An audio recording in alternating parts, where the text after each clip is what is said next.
മഹത്വപ്പെടട്ടെ. അഭിവന്യ ഭദ്രാസന മെത്രാപ്പൊലീത്ത തിരുമേനി, വന്യ വൈദിക സഹോദരങ്ങളെ, മുഖ്യാതിഥിയായി നമ്മളോടൊപ്പം ഇന്ന് സംബന്ധിക്കുന്ന ബഹുമാനപ്പെട്ട ഡോക്ടർ PS വർഗീസ് അച്ഛൻ, ഇതിൽ പങ്കെടുക്കുന്ന എല്ലാ പ്രിയപ്പെട്ടവർക്കും ക്രിസ്തുവേശുവിൽ എൻ്റെ സ്നേഹവന്ദനം. ഒരു നോമ്പ് കാലം കൂടി അവസാനിക്കുന്ന വേളയാണ്. തികച്ച് 13 നോമ്പ് പലപ്പോഴും പ്രസക്തമല്ല എന്ന് നമ്മൾ പരിഗണിക്കുമെങ്കിലും ആദിമ ക്രൈസ്തവ സഭ വളർച്ചയുടെ ഘട്ടത്തിലേക്ക് നീങ്ങുവാൻ ക്രിസ്തുവിനാൽ പ്രത്യേകം തെരഞ്ഞെടുക്കപ്പെട്ട 12 ശിഷ്യന്മാരും വിജാതീയരുടെ അപ്പോസ്തലൻ എന്നറിയപ്പെടുന്ന പരിശുദ്ധനായ പൗലോസ്ലീഹായും ചേർന്ന് സഭയ്ക്ക് നൽകിയ അടിസ്ഥാനവും വളവും വളർന്ന് പന്തലിച്ച് എല്ലാ ഭൂഖണ്ഡങ്ങളിലേക്കും അത് എത്തിച്ചേരുവാൻ ഇടയായി.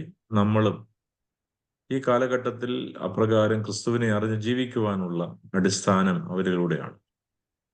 പ്രകാരമുള്ള ഒരു നോമ്പ് കാലത്തിന്റെ പരിസമാപ്തിയിൽ ഇന്നും നാളെയുമായിട്ടൊക്കെ വിശുദ്ധ കുർബാനയുടെ ഭാഗമായി നമ്മൾ അതിൽ പങ്കുകൊള്ളുമ്പോൾ നമുക്കും നമ്മുടെ ഭവനങ്ങൾക്കും നമ്മുടെ പ്രാർത്ഥനാ വിഷയങ്ങളിലെ സകലർക്കും അതിന്റെ പുണ്യവും നന്മയും ലഭിക്കാൻ ഇടയാകട്ടെ എന്ന് ആമുഖമായി ഓർമ്മപ്പെടുത്തുകയാണ്. ഇന്ന് നമ്മളോടൊപ്പം പങ്കുചേരുന്നത് മലങ്കര ഓർത്തഡോക്സ് സഭയുടെ കൽക്കട്ട ഭദ്രാസനത്തിൽ ശുശ്രൂഷ ചെയ്യുകയും കേരളത്തിൽ ആലപ്പുഴ ജില്ലയിൽ നിരണം ഭദ്രാസനത്തിലെ വിയപുരം സ്വദേശിയുമായിരിക്കുന്ന ബഹുമാനപ്പെട്ട ഡോക്ടർ PS വർഗീസ് അച്ഛനാണ്. അച്ഛൻ അദ്ദേഹത്തിന് ലഭിക്കപ്പെട്ട താലന്തുകൾ ഭംഗിയായി സഭയ്ക്കും ദൈവരാജ്യത്തിന്റെ മഹത്വത്തിനായിട്ടും ഉപയോഗിച്ചുകൊണ്ടിരിക്കുന്നു. നാഗ്പൂർ ഓർത്തഡോക്സ് തിയോളജിക്കൽ സെമിനാരിയിലെ പഠനത്തോടൊപ്പം ഏകദേശം എൻ്റെ മനസ്സിലാക്കൽ അനുസരിച്ച് ഉപരിപഠനം ധാരാളം മേഖലകളിൽ അദ്ദേഹത്തിന് ചെയ്യുവാനായിട്ട് ദൈവം കൃപ ചെയ്തു. 7ഓളം മാസ്റ്റർ ഡിഗ്രിയും 2 PhD ഡിഗ്രിയും ഉള്ള ഒരു മാന്യ വ്യക്തിത്വമാണ് പ്രിയപ്പെട്ട അച്ഛൻ. അച്ഛൻ്റെ കൊച്ചമ്മ ഡോക്ടർ നിമ്മി, അതൊരു PhD ഹോൾഡർ തന്നെയാണ്. രണ്ടുപേരും കൂടെ ചേർന്ന് അമേരിക്കയിലെ റോഡ് ഐലൻഡ് യൂണിവേഴ്സിറ്റിയിലെ ഒരു ഇൻവൈറ്റഡ് ഗസ്റ്റായി ഒരു സർട്ടിഫിക്കേഷൻ പ്രോഗ്രാമിന് വേണ്ടി കടന്നു വന്ന വേളയിൽ ഇപ്പോൾ ഹ്യൂസ്റ്റണിലുണ്ട് ഏതാനും ദിവസങ്ങൾ. അതോടൊപ്പമാണ് അച്ഛനെ എനിക്ക് പരിചയപ്പെടുവാൻ ഇടയായത്. മുമ്പ് ഈ അച്ഛനെ എനിക്ക് കേട്ട് പരിചയമേ ഉള്ളൂ. ഇപ്പോൾ നമ്മൾ നേരിട്ട് വചന ശുശ്രൂഷയിലൂടെ പരിചയപ്പെടുവാൻ പോകുകയാണ്. അവർ പഠനത്തോടൊപ്പം ദൈവവേല ഭംഗിയായി ചെയ്യുവാൻ നിയോഗിക്കപ്പെട്ടവരും രണ്ടുപേരുടെയും ശുശ്രൂഷകൾ സഭയ്ക്കും ദൈവരാജ്യത്തിനും മഹത്വത്തിനായി തീരട്ടെ എന്നും പ്രാർത്ഥിക്കുകയാണ്.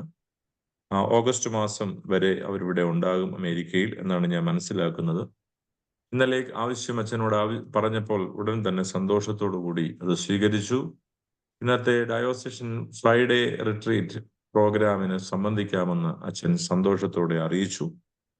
നിങ്ങളുടെ എല്ലാവരുടെയും പേരിൽ, എൻ്റെ വ്യക്തിപരമായ പേരിൽ, ഈ ഭദ്രാസനത്തിന്റെ കൂട്ടായ്മയിലേക്ക് പ്രിയപ്പെട്ട ഡോക്ടർ വർഗീസ് അച്ഛനെ വളരെ സന്തോഷത്തോടും സ്നേഹത്തോടും കൂടി സ്വാഗതം ചെയ്യുന്നു. വചനത്തിന്റെ അനുഗ്രഹീതമായ കാമ്പുകൾ നമുക്ക് ലഭിക്കത്തക്കവണ്ണം അച്ഛനെ ദൈവം ഉപയോഗിക്കട്ടെ. അപ്രകാരം പ്രാർത്ഥിച്ചുകൊണ്ട് നിങ്ങൾ എല്ലാവരുടെയും പേരിൽ പ്രിയപ്പെട്ട അച്ഛനെ ഇന്നത്തെ വചന ശുശ്രൂഷയ്ക്ക് വേണ്ടി സ്വാഗതം ചെയ്യുന്നു.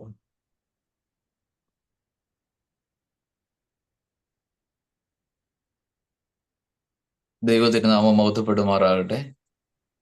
കേൾക്കുന്നുണ്ടോ അച്ഛൻ? Am I audible? Yes. Okay. അഭിവന്ധ്യ തിരുമനസ്, ആദരണീയനായ ഐസക് അച്ഛൻ, സ്നേഹമുള്ള പ്രിയപ്പെട്ട സഹോദരി സഹോദരങ്ങളെ, ദൈവം തന്റെ തിരഞ്ഞെടുക്കപ്പെട്ടവരെ ആത്മാഭിഷേകത്തിന്റെയും സ്നേഹത്തിന്റെയും വസ്ത്രങ്ങളാലാണ് ആവരണം ചെയ്യുന്നതെന്നാണ് പിതാക്കന്മാരുടെ വലിയ ഒരു പഠിപ്പിക്കല്. ഈ വാക്കുകൾ ഞാൻ കടമെടുത്തതാണ് ആദരണീയനായ ബോബി ജോസ് അച്ഛന്റെ രമണീയം ഈ ജീവിതം എന്ന പുസ്തകത്തിലെ വളരെ ഹൃദയസ്പർക്കായ 2 വരികളാണ് ഞാൻ പറഞ്ഞത്. രമണീയം ഈ ജീവിതം, അവിടെ പറയുന്നു, ദൈവം തന്റെ തിരഞ്ഞെടുക്കപ്പെട്ടവരെ ആത്മാഭിഷേകത്തിന്റെയും സ്നേഹത്തിന്റെയും അമ്പരങ്ങളാൽ, വസ്ത്രങ്ങളാലാണ് ആവരണം ചെയ്യുന്നതെന്നാണ്. വളരെ അർത്ഥവത്തായ വരികളാണ് ഇവിടെ പറഞ്ഞിരിക്കുന്നത്. ബഹുമാനപ്പെട്ട ഐസക് അച്ഛൻ ഇപ്രകാരം ഇന്നലെ ഇത് ആവശ്യപ്പെട്ടപ്പോൾ അപ്പോൾ തന്നെ ഞാൻ മനസ്സിൽ വിചാരിക്കുകയായിരുന്നു എന്താണ് ഇന്നത്തെ ദൈവവചനത്തിൽ നിന്ന് സംസാരിക്കേണ്ടത് എന്നുള്ളത്.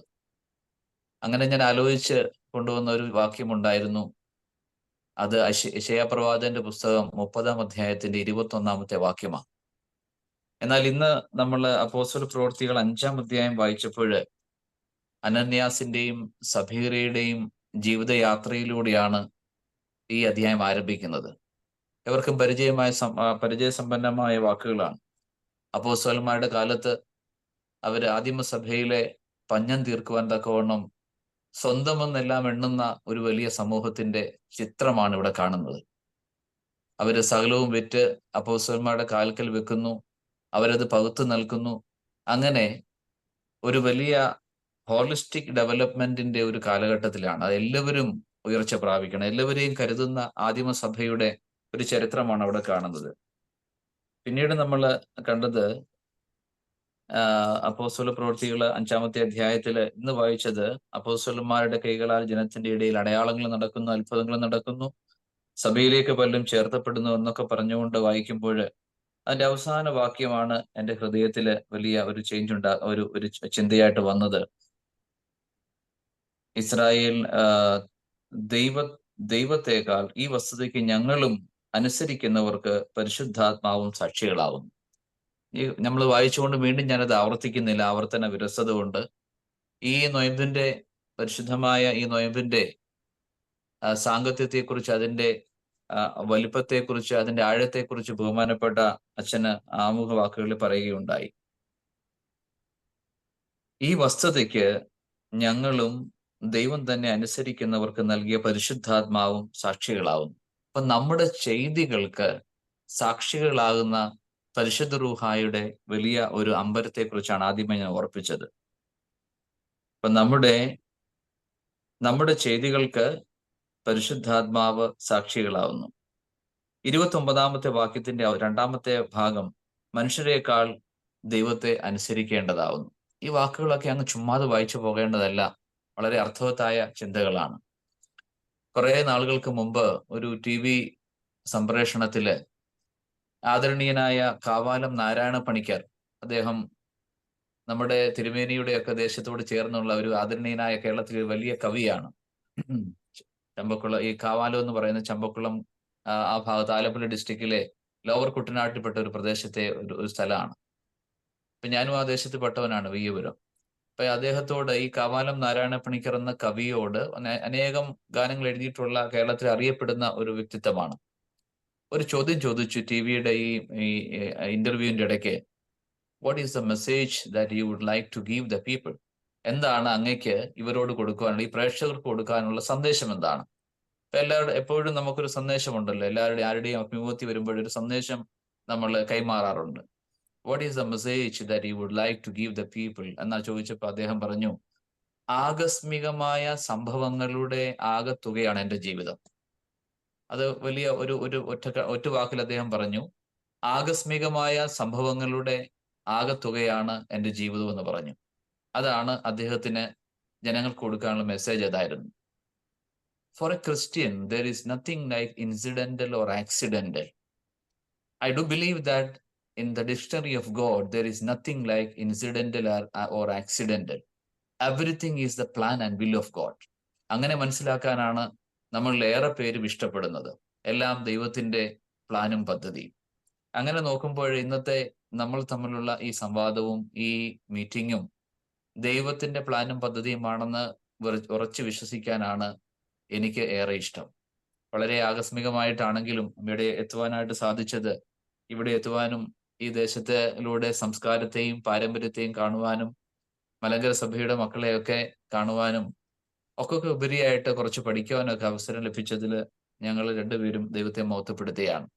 അതുകൊണ്ട് ഞാൻ കവാലം നാരായണ പണിക്കരുടെ ആ മഹത് വ്യക്തിയുടെ വാക്കുകളെ ഖണ്ഡിക്കുകയല്ല, മറിച്ച് അതൊന്ന് പൊളിച്ചെഴുതുകയാണ്. ജീവിതത്തിൽ സംഭവിക്കുന്നതെല്ലാം ദൈവത്തിന്റെ പ്ലാനും പദ്ധതിയുമാണ്. അങ്ങനെ വിശ്വസിക്കാനാണ് ഞാൻ ഇഷ്ടപ്പെടുന്നത്. നിങ്ങളിൽ ഏറെ പേരും അങ്ങനെ വിശ്വസിക്കാനാണ് ഇഷ്ടപ്പെടുന്നതെന്ന് ഞാൻ വിശ്വസിക്കുകയാണ്.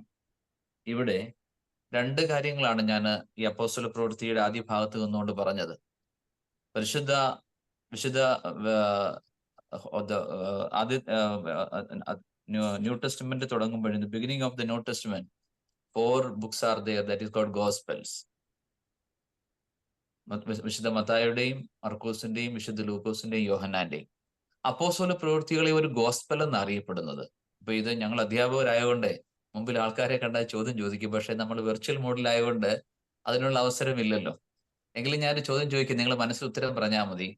അപ്പോസ്തല പ്രവൃത്തി കൊടുത്തിരിക്കുന്ന ഗോസ്പലിനോട് ചേർന്നൊരു പേര് കൊടുത്തിട്ടുണ്ട്. What is the name that the Bible, the theologians has given the title of the book, അപ്പോസ്തല പ്രവൃത്തികൾ. Acts of the Apostles is also known as a gospel. Gospel of what? Gospel of the Holy Spirit. പരിശുദ്ധ ആത്മാവിന്റെ സുവിശേഷമെന്നാണ് അപ്പോസ്തല പ്രവൃത്തികൾ കൊടുത്തിരിക്കുന്ന പേര്. So the first 5 books, this is and all of us knows that this book of Apostles is a continuation from Saint Luke. ലൂക്കോസിന്റെ സുവിശേഷത്തിന്റെ ഒരു തുടർച്ചയായിട്ടാണ് അപ്പോസ്തല പ്രവൃത്തികളെ നമ്മൾ കാണുന്നത്. അത് മനസ്സിലാക്കണമെങ്കിൽ ലൂക്കോസിന്റെ സുവിശേഷം 1-ാം അധ്യായവും അപ്പോസ്തല പ്രവൃത്തി 1-ാം അധ്യായത്തിന്റെ വാക്കുകൾ വായിച്ചാൽ അതിന്റെ തുടക്കം ഒരുപോലെയാണ്. ശ്രീമാനായ തെയോഫിലോസെ, ആദ്യം മുതൽ കണ്ട കാര്യങ്ങളും വചനത്തിന്റെ ശുശ്രൂഷകരും നമ്മളെ ബലമേൽപ്പിച്ച കാര്യങ്ങളുടെ ചരിത്രം ചുമയ്ക്കുവാൻ തക്കവണ്ണം പലരും തുനിഞ്ഞിരിക്കുന്നതുകൊണ്ട് അതിന്റെ ഒരു ചരിത്രം എഴുതി സൂക്ഷിക്കേണ്ടതിന്റെ ആവശ്യകതയെക്കുറിച്ച് പത്രോസ് ഓർപ്പിച്ചുകൊണ്ടാണ് പ്രത്യേകിച്ച് ഇവിടെ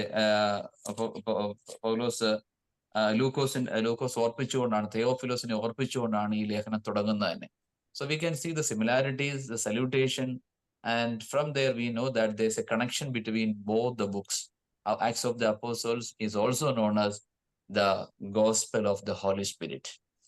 ഞാൻ വർഷങ്ങൾക്ക് മുമ്പ് ഈ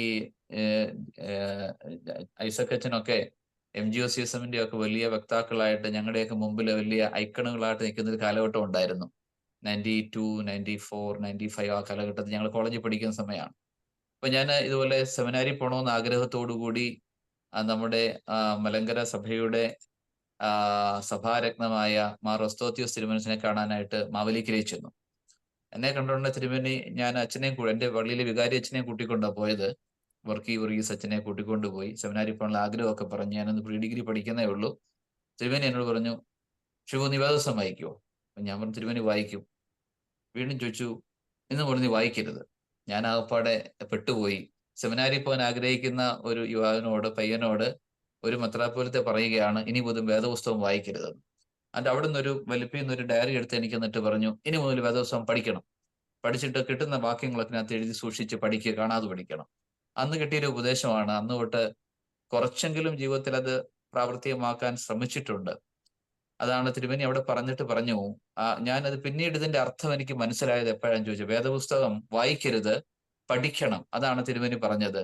ഇനി മുതൽ വായിക്കരുത്, അത് പഠിക്കണം. You should not read but you should learn it. പിന്നീട് ഇതിന്റെ അർത്ഥം എനിക്ക് മനസ്സിലായത് കാലക്രമേണ സെമിനാരി പഠനത്തില് ഈ തിയോളജിയും വേദപുസ്തകമൊക്കെ പഠിക്കാൻ തുടങ്ങിയപ്പോഴാണ് മനസ്സിലായത്. നമ്മുടെ ഓർത്തഡോക്സ് പെർസ്പെക്റ്റീവിൽ ഒരു ചിന്തയുണ്ട്, Bible is to learn and church is to teach. ഇതാണ് നമ്മുടെ ഫിലോസഫി. ഇതിന്റെ അർത്ഥം എനിക്ക് മനസ്സിലാക്കാൻ വേണ്ടി പിന്നീട് അന്ന് 10-15 വയസ്സുള്ള ഒരു ബാലൻ അന്ന് എനിക്ക് മനസ്സിലായില്ല. എന്തുകൊണ്ടാണ് അഭിവന്ദ്യനായ എല്ലാവരുടെയും ഭാജന പാത്രമായ മലങ്കര സഭയുടെ ജിഹ്വായിട്ട് വർത്തിച്ച ഈ തിരുമേനി എന്തുകൊണ്ടാണ് വേദപുസ്തകം വായിക്കരുത്, പഠിക്കണമെന്ന് പറഞ്ഞത്. അപ്പോഴേ കാലക്രമത്തിൽ നമുക്ക് പലതും മനസ്സിലായി വരികയുള്ളൂ. അതുകൊണ്ട് പ്രിയമുള്ളവരെ, Bible is to learn and church is to teach. വേദപുസ്തകം പഠിക്കുവാനും സഭ പഠിപ്പിക്കുവാനും ഉള്ളതാണ്. This is our philosophy, this is our fundamental truth. അതുകൊണ്ട് അങ്ങനെ ഒരു ലഭിച്ച ഈ അവസരമായിട്ട് ഞാൻ ഇതിനെ കാണുകയാണ്. Bible is to learn. നിങ്ങളോട് ചേർന്ന് ഞങ്ങളും ഇത് പഠിക്കുകയും വീണ്ടും അത് മനനം ചെയ്യുകയും, we are trying to read between the lines and trying to interpret as per the guidance of the Holy Spirit. ആ ഒരു ചിന്തയോടുകൂടി ഞാൻ ദൈവസന്നിധിയിൽ എൻ്റെ വാക്കുകളെ സമർപ്പിക്കുകയാണ്. ഇവിടെ പറഞ്ഞ 2 കാര്യങ്ങള് മനുഷ്യരെക്കാൾ ദൈവത്തെ അനുസരിക്കേണ്ടിയിരിക്കുന്നു. അപ്പോസ്തലന്മാരെ എന്തുകൊണ്ടാണ് നമ്മൾ അവരുടെ പെരുന്നാൾ ഇത്ര ഭംഗിയായിട്ട് ആഘോഷിക്കുന്നത്? എന്തുകൊണ്ടാണ് അവരുടെ പാതാരബന്ധങ്ങൾ നമ്മുടെ സമസ്ത പ്രാർത്ഥനകൾ നമ്മൾ സമർപ്പിക്കുന്നത്? Because they lived for Christ, they died for him and they obeyed Christ all the time. ഈ 3 കാര്യങ്ങളാണ്. They lived for him, they died for him and they obeyed ultimately. അതുകൊണ്ടാണ് അവരുടെ ചിന്തകളോട് ചേർന്ന് നമ്മുടെ ചിന്തകളെയൊക്കെ നമ്മൾ സമർപ്പിച്ചിരിക്കുന്നത്. അതുകൊണ്ട് പ്രിയമുള്ളവരെ, ഇന്നത്തെ ഈ ദിവസത്തില് ഒന്നാമതായിട്ട് പറയുവാനുള്ളത്, മനുഷ്യരെക്കാൾ ദൈവത്തെ അനുസരിക്കേണ്ടതാവുന്നു. ആ അനുസരണത്തിന്റെ ഭാഗവാക്കുകളായിട്ടാണ് ബഹുമാനപ്പെട്ട അച്ഛൻ ഇങ്ങനെ പ്രാർത്ഥന വിളിച്ചപ്പോൾ, ദൈവമേ, നിന്റെ വചനം പഠിക്കുവാനും കുറച്ച് ചിന്തിക്കുവാനും കുറച്ച് ധ്യാനിക്കുവാനും ഒക്കെ ലഭിക്കുന്ന അവസരം തിരക്കുകൾക്കൊക്കെ ഇടയിലും നിങ്ങൾ മാറ്റിവെച്ചതിൽ നിങ്ങളോട് ചേർന്ന് ഞാനും ദൈവത്തെ മഹത്വപ്പെടുത്തുകയാണ്. രണ്ടാമതായിട്ട്, അങ്ങനെ അനുസരിക്കുന്നവരോട് കൂടി നമ്മുടെ ചെയ്തികളോടുകൂടി ആര് സാക്ഷിയാകുന്ന പറഞ്ഞിരിക്കുന്നത്? ഈ വസ്തുതയ്ക്ക് ഞങ്ങളും ദൈവം തന്നെ അനുസരിക്കുന്നവർക്ക് നൽകിയ പരിശുദ്ധാത്മാവും സാക്ഷികളാവുന്നു എന്ന് ഉത്തരം പറഞ്ഞു. ഈ രണ്ട് ചിന്തകള് ഇന്നത്തെ വേദവായന ഭാഗത്ത് വളരെ ആകസ്മികമായിട്ട് ലഭിച്ചതെന്ന് ആ ഒരു ചിന്ത നമുക്കില്ല. എങ്കിലും നിങ്ങൾ ഒരു ആന്റി വായിച്ചപ്പോഴും ഞാനും കൂടെ ഒന്ന് വായിച്ചപ്പോൾ എന്റെ മനസ്സിൽ സ്ട്രൈക്ക് ചെയ്ത രണ്ട് കാര്യങ്ങളാണ്. ഒന്നാമതായിട്ട് പറഞ്ഞു, നമ്മുടെ ചെയ്തികൾക്ക് പരിശുദ്ധ റൂഹ മനുഷ്യരെക്കാൾ ദൈവത്തെ അനുസരിക്കേണ്ടത് ഉത്തമമാവുന്നു. നമ്മുടെയൊക്കെ നാട്ടില് ഒരു പഴയ ഒരു ചൊല്ലുണ്ട്, താണ നിലത്തെ നീരോടു അവിടെ ദൈവം തുണ ചെയ്യൂ, അല്ലെ? നമ്മുടെയൊക്കെ അമ്മച്ചിമാരൊക്കെ പറഞ്ഞ് പഠിപ്പിച്ചിട്ടുണ്ട്, അല്ലേ? നമ്മളൊക്കെ ഇച്ചിരി അഹങ്കാരികളാവുമ്പോൾ ചിലപ്പോ അമ്മ പറയുന്ന വിളിച്ചു പറയട്ടെ, മോനെ അങ്ങനൊന്നും അല്ല, താണ നിലത്തെ നീരോടു അവിടെ ദൈവം തുണ ചെയ്യൂ. ഇപ്പൊ ഇവിടെ ആ ഒരു ഭാവം എപ്പോഴും നമ്മുടെ ജീവിതത്തില് എത്ര ഉന്നതങ്ങളിലായാലും ആ ഒരു താഴ്മയുടെ ഭാവം ഉണ്ടാവട്ടെ. അവിടെയാണ് ആദ്യം ഓർപ്പിച്ചതുപോലെ രമണീയമേ ജീവിതത്തിലെ ചിന്ത പറഞ്ഞുവല്ലോ, ദൈവം തന്റെ തെരഞ്ഞെടുക്കപ്പെട്ടവരെ ആത്മാഭിഷേകത്തിന്റെയും സ്നേഹത്തിന്റെയും വസ്ത്രങ്ങളാല് ആവരണം ചെയ്യുന്നു. അങ്ങനെ നല്ലൊരു നോമ്പ് കാലത്തിൽ നമ്മൾ അങ്ങനെ ആവരണത്തിലൂടെ, പരിശുദ്ധ റൂഹായുടെ ആവരണത്തിലൂടെ, റൂഹായുടെ ആവാസത്തിലൂടെയാണ് നമ്മൾ കടന്നുപോയിക്കൊണ്ടിരിക്കുന്നത്. ഇവിടെ നമ്മുടെ ചെയ്തികൾക്ക് ആരാണ് സാക്ഷികളാകുന്നത്? ദൈവം തന്നെ അനുസരിക്കുന്നവർക്ക് പരിശുദ്ധ റൂഹ സാക്ഷിയാകുന്നു എന്ന് പറയുകയാണ്. അതുകൊണ്ട് പ്രിയമുള്ളവരെ, ഈ രണ്ട് ചിന്തകളോട് ചേർത്തുകൊണ്ട് ഞാൻ നിങ്ങളുടെ ചിന്തയെ പഴയ നിയമത്തിലെ പുസ്തകത്തിലെ അശയ പ്രവാചകന്റെ പുസ്തകം 30-ാം അധ്യായത്തിന്റെ 21-ാമത്തെ വാക്യത്തിലേക്ക് കൊണ്ടുപോവുകയാണ്. ആർക്കെങ്കിലും ഒന്ന് വായിക്കാമോ? Book of Isaiah chapter 30 verse 21. Book of Isaiah chapter 30 verse 21. എല്ലാവരുടെയും മൈക്ക് മ്യൂട്ട് ആണോ? നിങ്ങൾ വലത്തോട്ടോ ഇടത്തോട്ടോ തിരിയുമ്പോൾ വഴി ഇതാകുന്നു, ഇതിൽ നടന്നുകൊള്ളുവീൻ എന്നൊരു വാക്ക് പിറകിൽ നിന്ന് കേൾക്കും. ഓക്കെ, ഇപ്പൊ നമ്മൾ രണ്ട് ചിന്തകളാണ് കണ്ടത്. You have to relate in this way. Acts of the Apostles 5-ാം അധ്യായത്തിന്റെ അവസാന ഭാഗത്ത് കണ്ടു, മനുഷ്യരെക്കാൾ ദൈവത്തെ അനുസരിക്കേണ്ടത് ഉത്തമമാവുന്നു. അത് എല്ലാവർക്കും നമ്മുടെ ഒരു കൾച്ചറിന്റെ ഭാഗം കൂടിയാണ്. We are being brought up in such a culture that we should obey God ultimately. ആ ഒരു കൾച്ചറിന്റെ ഭാഗവാക്കുകളാണ് നമ്മൾ. രണ്ടാമതായിട്ട് പറഞ്ഞു, നമ്മുടെ ചെയ്തികൾക്ക്, നമ്മുടെ പ്രവൃത്തികൾക്ക്, നമ്മുടെ മനോവിചാരങ്ങൾക്ക് ഒക്കെ ആരാണ് സാക്ഷി? ദൈവം തന്നെ അനുസരിക്കുന്നവർക്ക് നൽകിയിരിക്കുന്ന പരിശുദ്ധ റൂഹായും കൂട്ടാളിയാവുന്നു. ഈ പരിശുദ്ധ റൂഹായുടെ സ്വരമാണ് അടുത്തതായിട്ട് 30-ാമത്തെ യെശയ്യാ പ്രവാചകന്റെ പുസ്തകം 21-ാമത്തെ വാക്യത്തിൽ നമ്മൾ കേട്ടത്. Whenever you turn to left or right, നിങ്ങൾ ഇടത്തോട്ടോ വലത്തോട്ടോ തിരിയുമ്പോൾ, you will hear a sound behind from your ears saying that this is the way, walk in it. ഇതാണ് അതിന്റെ ഇംഗ്ലീഷ് വേർഷൻ. പല വേർഷൻ ഉണ്ടെങ്കിലും വളരെ ഇങ്ങനെ ഇപ്രകാരം അതിനെ ഒന്ന് പറയാൻ പറ്റും. ബുക്ക് ഓഫ് ഐസയ്യ ചാപ്റ്റർ 30:21 കാണാതെ പഠിക്കേണ്ട ഒരു വാക്യമാണ്.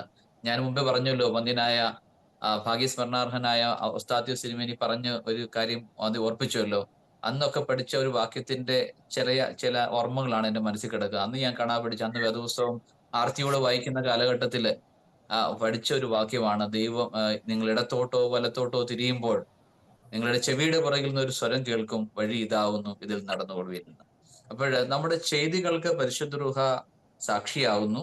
രണ്ടാമതായിട്ട് യെശയ്യാ പ്രവാചകന്റെ പുസ്തകത്തിൽ ഓർപ്പിക്കുകയാണ്, നിങ്ങളുടെ ചെയ്തികൾക്ക് പരിശുദ്ധ റൂഹ സാക്ഷിയാകുമ്പോൾ അവൻ നിങ്ങളെ ഗൈഡ് ചെയ്യും. The guiding Holy Spirit. അതുകൊണ്ടാണ് ദ ഗൈഡിങ് ഹോളി സ്പിരിറ്റ് എന്ന് ഇതിന് പേര് പറഞ്ഞിരിക്കുന്നത്.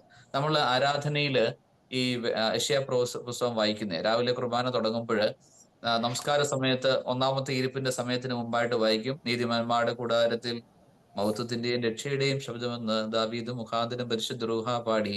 അപ്പൊ നമ്മൾ ഒന്നാമതായിട്ട് പള്ളിയിൽ ഇരിക്കാൻ കിട്ടുന്ന ഒരു സൗകര്യം, അല്ലയോ? ഞങ്ങളൊക്കെ ചെറുപ്പത്തിൽ നമ്മൾ ആഗ്രഹിച്ചിരിക്കും 1-ാമത്തെ ഇരിപ്പ്. ഇവിടെ എല്ലാവർക്കും കസേരയൊക്കെ പ്രൊവൈഡ് ചെയ്തിരിക്കുന്നതുകൊണ്ട് അത്ര പ്രശ്നമില്ല. നാട്ടിലൊക്കെ ആണെങ്കിൽ പള്ളികൾ തിങ്ങി നിറഞ്ഞിരുന്ന ഒരു കാലഘട്ടം ഉണ്ടായിരുന്നു. ഇന്നൊക്കെ പള്ളിയിലൊക്കെ പോയി കഴിഞ്ഞാൽ അവിടെ ഒരു 50 വയസ്സ് മേളിലുള്ള കുറച്ച് പേരെ പള്ളിയിൽ കാണാറുള്ളൂ. ഞാനും നോർത്ത് ഇന്ത്യയിലെ വർഷങ്ങളായിട്ട് 10-18 വർഷമായിട്ട് നോർത്ത് ഇന്ത്യയിലെ കൽക്കട്ട, അതുപോലെ നാഗാലാൻഡ്, പിന്നീട് ഇപ്പോൾ ഭിലായി ഒക്കെ അങ്ങനെയുള്ള നോർത്ത് ഇന്ത്യയിൽ സഞ്ചരിക്കുമ്പോൾ നാട്ടിലോട്ട് പോകുമ്പോൾ കാണുന്ന ഒരു വലിയ ഒരു മൂല്യച്യുതിയോ എന്താന്ന് പറയുന്ന പേര് കിട്ടുന്നില്ല. പള്ളിയിലൊക്കെ ഈ തിരക്കൊന്നുമില്ല. നമ്മുടെയൊക്കെ ചെറുപ്പകാലത്ത് പള്ളിയിൽ ഇങ്ങനെ ഇരിക്കുന്നു, ഒന്നാമത്തെ ഇരിപ്പിനും രണ്ടാമത്തെ ഇരിപ്പിനും മൂന്നാമത്തെ ഇരിപ്പിനൊക്കെ നമ്മൾ തിരക്കിയിരുന്ന ഒരു കാലഘട്ടം ഉണ്ടായിരുന്നു. ഇന്ന് പള്ളിയിൽ ആ തിരക്കൊന്നുമില്ല, വളരെ ലാവിഷായിട്ടിരിക്കാം. ഇവിടെ ഈ അപ്പോസ്തല രാവിലത്തെ വിശുദ്ധ കുർബാനയ്ക്ക് മുമ്പ് നമസ്കാരം കഴിയുമ്പോൾ ഈ ഭാഗം വായിച്ചു കഴിയുമ്പോൾ നമ്മൾ പഴമ വായിക്കുമ്പോൾ മോശയുടെ പുസ്തകങ്ങളാണെങ്കിൽ പറയും ഒറേത്തയുടെ 1-ാം പുസ്തകത്തിൽ നിന്നും പാറയ്ക്കുമോ, 2-ാം പുസ്തകത്തിൽ നിന്നും പാറയ്ക്കുമോ, ന്യായാധിപന്മാരുടെ പുസ്തകത്തിൽ നിന്നും പാറയ്ക്കുമോ, സങ്കീർത്തനം വായിക്കുമ്പോൾ രാജാവും നബിയുമായ ദാവീദിന്റെ പുസ്തകത്തിൽ നിന്നും പാറയ്ക്കുമോ എന്നൊക്കെ പറയും. I would like to ask a question. നിങ്ങൾ ഉത്തരം മനസ്സിലങ്ങ് പറഞ്ഞാൽ മതി, ഇവിടെ പറയാനുള്ള വേദിയില്ലല്ലോ. എല്ലാവർക്കും കൂടെ ഓണാക്കി പറഞ്ഞു കഴിഞ്ഞാൽ പിന്നെ കോറസ് ആൻസർ ആയി പോകും. അപ്പൊ ചോദ്യം ഇതാണ്, അപ്പോ ബുക്ക് ഓഫ് ഐസയ്യ, ഈ യെശയ്യാ പ്രവാചകന്റെ പുസ്തകം വായിക്കുമ്പോൾ കേൾക്കുന്ന സല്യൂട്ടേഷൻ എന്താണ് പറയുന്നത്? എല്ലാവർക്കും അറിയാം. നമ്മളൊക്കെ എന്നും പള്ളിയിൽ പോകുന്നവരും ധ്യാനിക്കുന്നവരും പഠിക്കുന്നവരും ആരാധനയിൽ വലിയ നിഷ്ഠയുള്ളവരുമാണ്. ആ ഭാഗം വായിക്കുമ്പോൾ പറയുന്ന സല്യൂട്ടേഷൻ എന്താണെന്ന് നിങ്ങൾ മനസ്സിൽ പറഞ്ഞാൽ മതി. ഇങ്ങനെയാണ്: മഹത്വമുള്ളവനായ യെശയ്യാ പ്രവാചകന്റെ പുസ്തകത്തിൽ നിന്നും പാറയ്ക്കുമോ. എന്തുകൊണ്ടാ? Why? Is there any reason? ഈ പുസ്തകം വായിക്കുമ്പോൾ മാത്രമേ നമ്മൾ ഇങ്ങനെ പറയാറുള്ളൂ. ബാക്കി ഏത് പുസ്തകം വായിച്ചാലും ഈ ഒരു സല്യൂട്ടേഷൻ പറയത്തില്ല, മഹത്വമുള്ളവനായ യെശയ്യാ പ്രവാചകൻ എന്ന് പറയാറില്ല. അതിന്റെ കാരണങ്ങൾ വളരെ ചുരുക്കമായിട്ട് ഹ്രസ്വമായിട്ട് ഞാനൊന്ന് പറയാം. വളരെ 10 മിനിറ്റ് കൂടെ ഉള്ളെന്ന് എനിക്ക് തോന്നുന്നു. 5 മിനിറ്റ് കൂടെ ഉണ്ട്. I try to finish within 5 minutes. Okay. അപ്പൊ അത് പറഞ്ഞിരിക്കുന്ന ഒന്ന്, യെശയ്യാ പ്രവാചകന്റെ പുസ്തകത്തില് നമ്മുടെ ഓർത്തഡോക്സ് സ്റ്റഡി ബൈബിൾ അല്ലാതെ നമ്മൾക്ക് പണ്ട് ലഭിച്ചിരുന്ന പുസ്തകത്തില് ബൈബിൾ സൊസൈറ്റി 66 പുസ്തകങ്ങളുണ്ട്. അതിൽ ആദ്യത്തെ 39ഉം രണ്ടാമത്തെ 27ഉം. ഈ ആദ്യത്തെ 39 പുസ്തകങ്ങൾക്ക് പഴയ നിയമമായിട്ടും പിന്നീട് വരുന്ന 27 പുസ്തകങ്ങൾ പുതിയ നിയമമായിട്ട് സാമ്യം ഉണ്ടെന്നാണ് പറയുന്നത്. ഒന്ന്. രണ്ടാമതായിട്ട്, this is A history of the long history of 200 years. 200 വർഷത്തെ ചരിത്രം പറയുന്ന ഒരു പുസ്തകമാണ് യെശയ്യാ പ്രവാചകന്റെ പുസ്തകം. മൂന്നാമതായിട്ട്, യേശു ക്രിസ്തുവിന്റെ ജനനത്തിന് മുമ്പ്, before the birth of Christ 800 years back, the prophecy has come that, യേശു ക്രിസ്തുവിന്റെ ജനനത്തെ കുറിച്ചുള്ള പ്രൊഫസി പറയുന്ന മൂന്നാമത്തെ കാര്യം. പിന്നീട് this book is divided into 3 parts. First one is proto Isaiah, second one is deutero Isaiah, and third one is trito Isaiah. അപ്പം യെശയ്യാ 1-ാമൻ, യെശയ്യാ 2-ാമൻ, യെശയ്യാ 3-ാമൻ എന്ന് പറഞ്ഞുകൊണ്ട് it was a school of thought. ഒരു വലിയ ഒരു ശിഷ്യന്മാരുടെ യെശയ്യാ പ്രവാചകന്റെ പുസ്തകത്തിൽ അങ്ങനെ 200 വർഷത്തെ ചരിത്രം പറയുന്ന ഒരു പുസ്തകമാണ്. പിന്നെ എഴുതപ്പെട്ട കാലഘട്ടം BC 8-ാം നൂറ്റാണ്ടില് ക്രിസ്തുവിന്റെ ജനനത്തിന് 800 വർഷം മുമ്പ്, before the birth of Christ 800 years back, a man is prophesying that the birth of Christ, യേശു ക്രിസ്തുവിന്റെ ജനനത്തെ കുറിച്ചാണ്. നമ്മുടെ ഇവിടെയൊക്കെ ഈ കരോള്, പള്ളികളിൽ ക്രിസ്മസ് കരോള് വരുമല്ലോ. അപ്പൊ നമ്മൾ എല്ലാ വീട്ടിലും പോയി പാടി കഴിഞ്ഞിട്ട് കുറെ വാക്യങ്ങൾ പറയാറുണ്ട്. എന്താണ്? യെശയ്യാ പ്രവാചകന്റെ പുസ്തകത്തിൽ ആദ്യത്തെ 10 അധ്യായങ്ങളിലെ കാര്യങ്ങളാണ് പറയുന്നത്. ബർത്ത് ഓഫ് യേശു ക്രിസ്തുവിന്റെ ജനനത്തെ കുറിച്ച്. കന്യാഗർഭിണിയായ ഒരു മകനെ പ്രസവിക്കും, അവന് ദൈവം നമ്മളുടെ അർത്ഥമുള്ള ഇമ്മാനുവേൽ എന്ന് പേർ വിളിക്കപ്പെടും. യെശയ്യാ പ്രവാചകന്റെ പുസ്തകം 5-ാം അധ്യായത്തില്. പിന്നീട് 11-ാം അധ്യായത്തിന്റെ 1-ാമത്തെ വാക്യം, ഇശായുടെ കുറ്റിൽ നിന്നൊരു മുള പൊട്ടി പുറപ്പെടും എന്ന് പറഞ്ഞുകൊണ്ട് ഈ യേശു ക്രിസ്തുവിന്റെ ജനനത്തെ കുറിച്ച് ഇശായിയുമായിട്ട് ദാവീദുമായിട്ട് ബന്ധപ്പെടുത്തി പറയുക. പിന്നീട് പറഞ്ഞിരിക്കുന്നു, നമുക്കൊരു ശിശു ജനിച്ചിരിക്കുന്നു, നമുക്കൊരു മകൻ നൽകപ്പെട്ടിരിക്കുന്നു, ആധിപത്യം അവന്റെ തോളിലിരിക്കും, അവനെ അത്ഭുതമന്ത്രി, വീരനാം ദൈവം, നിത്യപിതാവ്, സമാധാന പ്രഭു എന്നവർക്ക് പേർ വിളിക്കപ്പെടും. ഇതൊക്കെ പറഞ്ഞിരിക്കുന്നത്, please, I am giving an homework all of you. Read chapter 1 to 10. ഈ പറഞ്ഞ കാര്യങ്ങൾ 5-ാം അധ്യായത്തിലും 7-ാം അധ്യായത്തിലും 9-ാം അധ്യായത്തിലുമായിട്ട് ഞാൻ പറഞ്ഞ 3 വാക്യങ്ങളും കിട്ടും നിങ്ങൾക്ക്. അപ്പൊ അതുകൊണ്ട് യേശുക്രിസ്തുവിന്റെ ജനനത്തെ പറ്റി, കർത്താവിന്റെ ജനനത്തിന് 800 വർഷം മുമ്പ് പ്രവചിച്ച പ്രവാചകനായിരുന്നു യെശയ്യാ. പിന്നീട് അദ്ദേഹത്തിന്റെ ദീർഘമായ കാലഘട്ടം, 800 വർഷത്തിന് മുമ്പ് ക്രിസ്തുവിന്റെ ജനനത്തെ കുറിച്ച് പറഞ്ഞ പ്രവാചകന്. പിന്നീട് ആ പുസ്തകത്തിന്റെ 200 വർഷത്തെ ചരിത്രം. It is divided into 3 parts: proto, deutero and trito. ഈ കാരണങ്ങളൊക്കെ വെച്ചുകൊണ്ടാണ് എന്തുകൊണ്ട് ഈ പുസ്തകം വായിക്കുമ്പോൾ മാത്രം എന്താ പറയുന്നത്?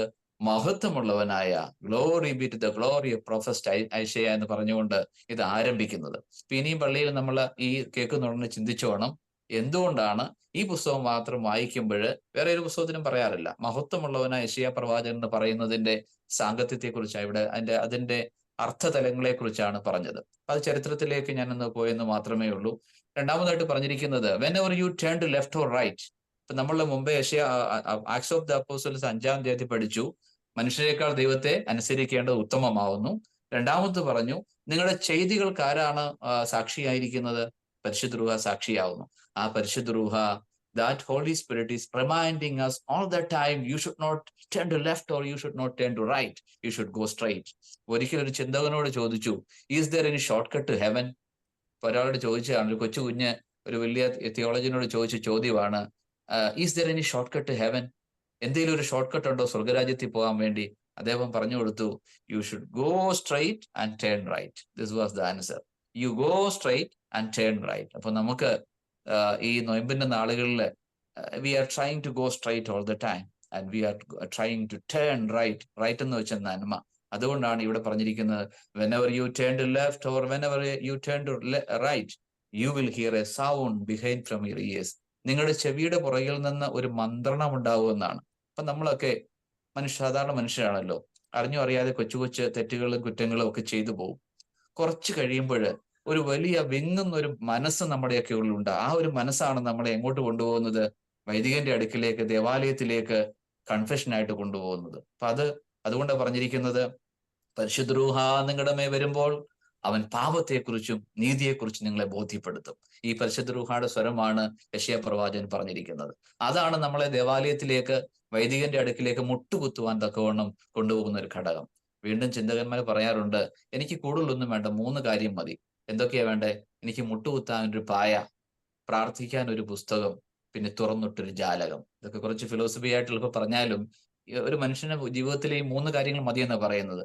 മുട്ടുകുത്താൻ ഒരു പായ, വായിക്കാൻ ഒരു പുസ്തകം, പിന്നെ തുറന്നിട്ടൊരു ജാലകം. ഈ ലോകമൊക്കെ കണ്ട് ദൈവകൃപയിൽ ആശ്രയിച്ച് എന്നും ദൈവത്തെ മഹത്വപ്പെടുത്തുവാൻ തക്കവണ്ണം. അപ്പൊ ഈ 3 കാര്യങ്ങൾ നമ്മുടെ ജീവിതത്തിൽ ധാരാളമായി, 3 അല്ല, God has blessed us immensely and you people are blessed with abundant grace of God. You all of you are blessed, and the blessing you have to share to the community. Otherwise that is not Christianity. Okay, അതുകൊണ്ട് നമ്മുടെ ജീവിതത്തിൽ ലഭിക്കുന്ന അനുഗ്രഹങ്ങള്, നന്മകള് സമൂഹത്തിന് പകർന്നു കൊടുക്കാൻ തക്കവണ്ണം ദൈവം പരിശുദ്ധ റൂഹങ്ങളെ സഹായിക്കട്ടെ എന്ന് ഓർപ്പിക്കുകയാണ്. ഇവിടെ ഓർപ്പിച്ച ഈ 30-ാം അധ്യായത്തിന്റെ 21-ാമത്തെ വാക്യത്തില് ദൈവസ്വരം കേൾക്കുവാൻ തക്കവണ്ണം സാധിക്കണം. whenever you turn to left or whenever you turn to right, you will hear a sound behind from your ears saying that this is the way. അപ്പൊ ഇത് നമ്മുടെ ജീവിതത്തിൽ പലപ്പോഴും ഞാൻ പറഞ്ഞുവല്ലോ, അറിഞ്ഞോ അറിയാതെയോ കൊച്ചു കൊച്ചു തെറ്റുകളോ പാപങ്ങളോ ഒക്കെ ചെയ്യുന്ന മനുഷ്യരാണ് നമ്മൾ. അങ്ങനെ ചെയ്തു വരുമ്പോൾ ഒരു വലിയ ഭാരം നമ്മുടെ ജീവിതത്തിൽ ഉണ്ടാകാറുണ്ട്, നമ്മളെ ഓർപ്പിക്കാറുണ്ട്. ഈ ഒരു ഓർമ്മപ്പെടുത്തലാണ് പരിശുദ്ധ റൂഹ. എന്നാൽ പരിശുദ്ധ റൂഹ ഡയറക്റ്റ് വന്ന് നിങ്ങളെ ഗൈഡ് ചെയ്യുന്നതല്ല. He is reminding you because he is already, don't you know you are the temple of the Lord and the spirit of the Lord is abiding in you.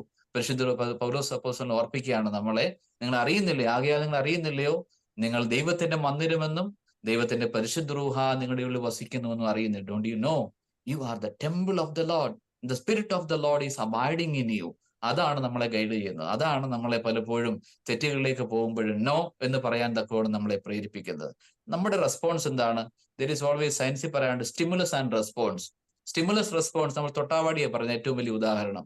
തൊട്ട് കഴിഞ്ഞ ഉടനെ വാടും, നമ്മൾ അങ്ങ് മാറിക്കഴിഞ്ഞാൽ വീണ്ടും അത് വിരിഞ്ഞു വരും. ഇപ്പൊ സ്റ്റിമുലസ് റെസ്പോൺസ് ആണ്. അപ്പം what should be our stimulus response?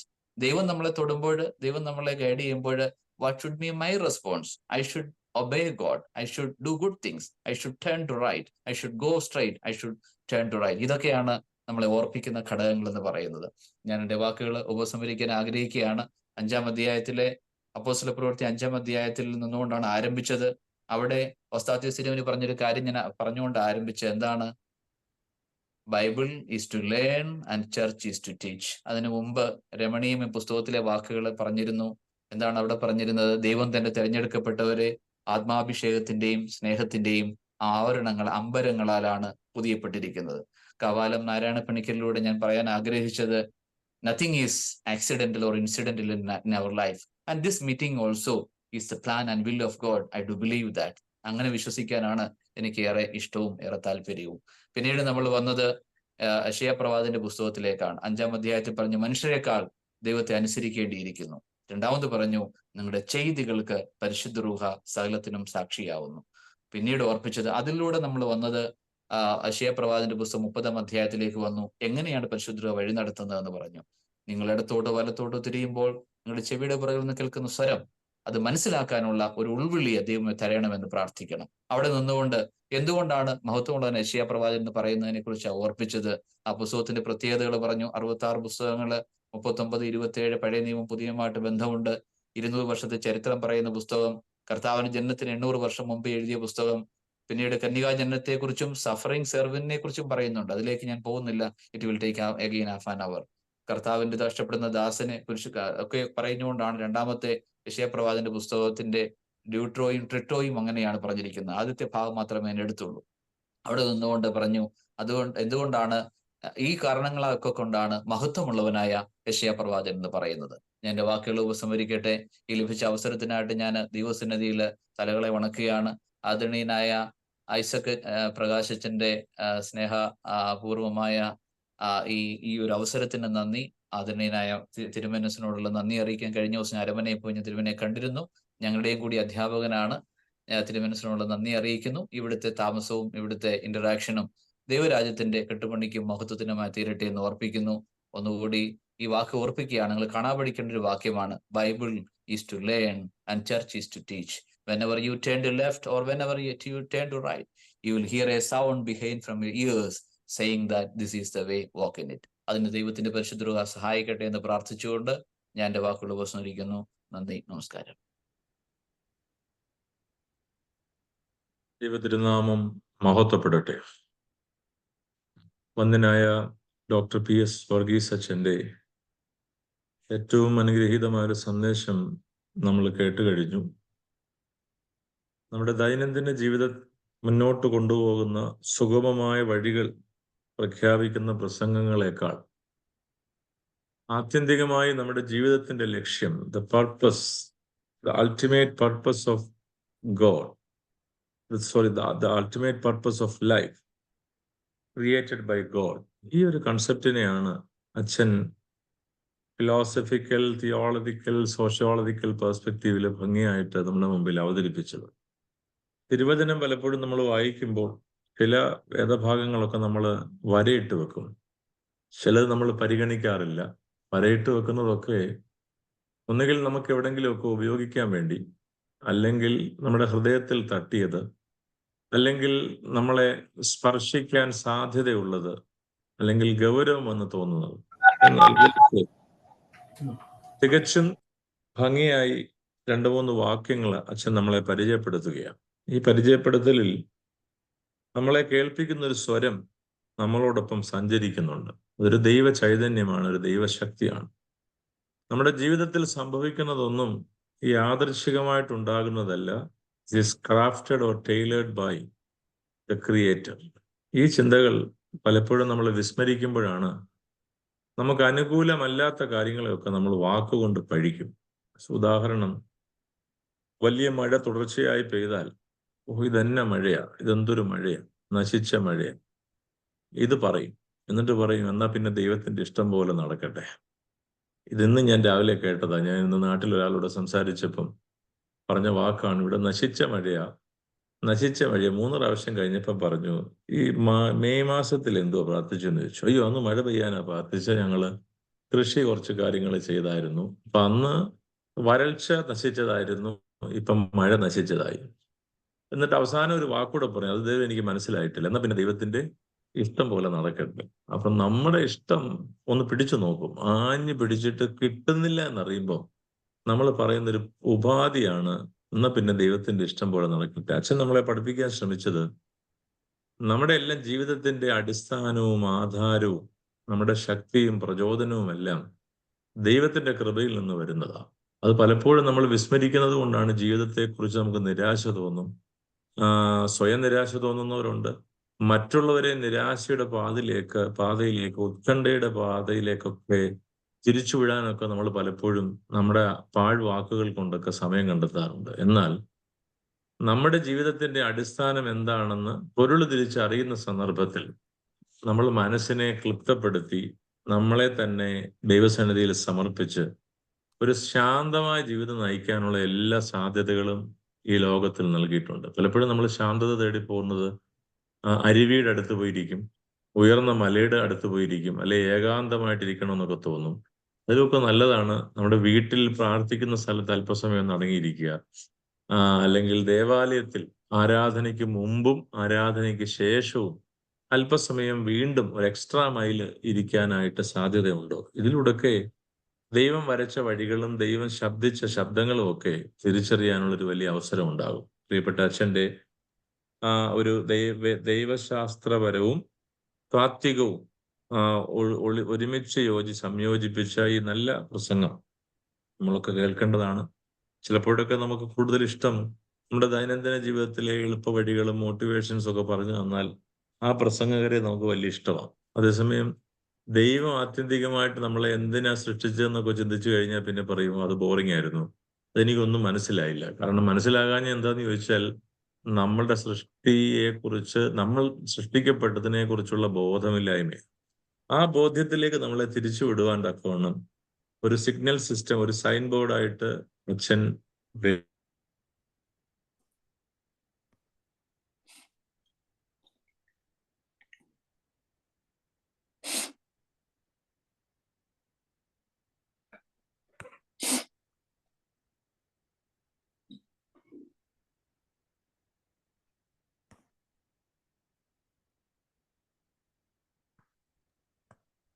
ചിന്നത് കേൾക്കുന്നില്ല, പോസായി പോയെന്ന് തോന്നുന്നു.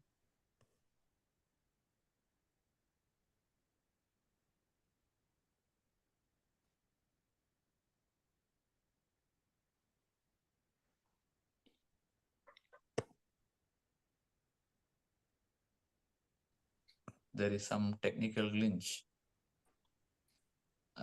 വേറെ ബഹുമാനപ്പെട്ട വർഗീസ് അച്ഛനെ, ഐസക് ക്രാസ് അച്ഛനിൽ കൂടി ദൈവം